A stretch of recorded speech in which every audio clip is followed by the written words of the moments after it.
Hey there, Grumpy Old Fart here. I'm doing an AD&D monster video on blue dragons. I did a video a while back detailing why I like using black dragons in underground settings because the acid pools. Go and check that video out. I figured I'd do videos on the other dragon types, the other evil ones that players generally run afoul of. But this first one is about blue dragons. Blue dragons live in deserts and arid lands, making their lair in some vast cave or underground cavern. Dragons of this type are very smart, and 30% of them employ magic. Blue dragons fight with claw bite, but their most devastating attack is their breath weapon, a lightning bolt. It's a half double mark wide by 10 double mark long. And if you don't understand the measurement system in Advanced Dungeons and Dragons, double mark outside is in yards, 10 yards. Double mark inside is in feet. So indoors it would be 5 feet wide by 100 feet long. Outside it would be 5 yards wide by 100 yards long. It's like a beam. It's like a phaser beam or something. These dragons' lightning bolts is exceedingly effective if the targets are standing in water or wearing metal armor. Check out my videos on electricity in situations like this. I did one called Watch Your Fire. That's a good one. While blue dragons live in arid areas, this is something to think about if you're a dungeon master. Blue dragons live in very arid, dry areas, but they require water just like other life forms. It would behoove them to choose lairs with underground water sources, and this may provide a nice place to hide their treasure.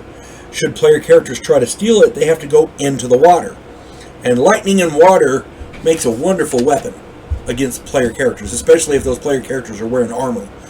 The only treasure vulnerable to an electrical current under or maybe water might be the maps, which can of course be protected from electricity in watertight ceramic cases. Now, all that being said, the dragon lives in this underground cave. It's got a pool of water that he drinks from. That's his water source. He hides his treasure in the pool. The player characters go in there. They're looking for it. They see it. They get down in the water. One breath weapon, and they're, broiled. Broiled player characters. Blue dragons excel at aerial combat. Their breath weapon is not really exceptional at strafing runs because it's more of a pow thing, like a blaster.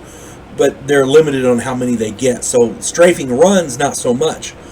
But aerial combat against flying mounts that the PCs are always fond of, like Pegasus and stuff like that, man, it works really good against them. It acts kind of like a beam weapon, like a blaster, In many instances, blue dragons can make a formidable opponent for most player character groups.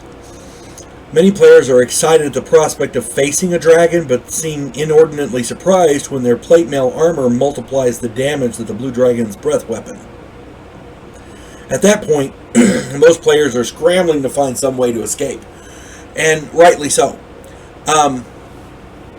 If you think a lightning bolt's going to hurt somebody, imagine if that somebody was wearing plate mail armor. Yeah, it can get really nasty.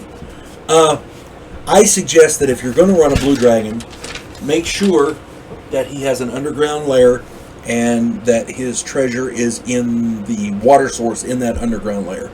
To me, that makes the most logical sense. And it's not to unduly or unfairly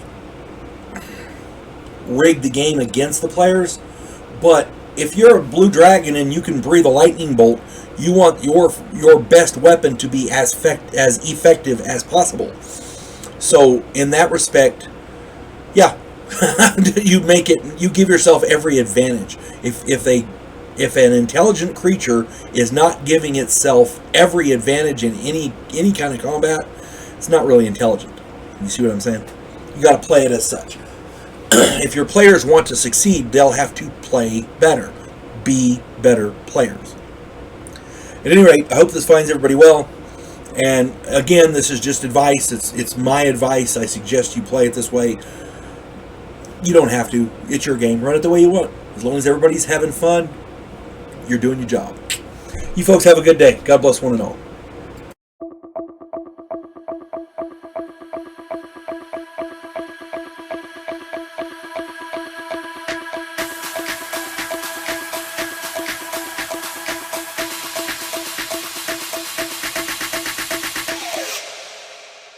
You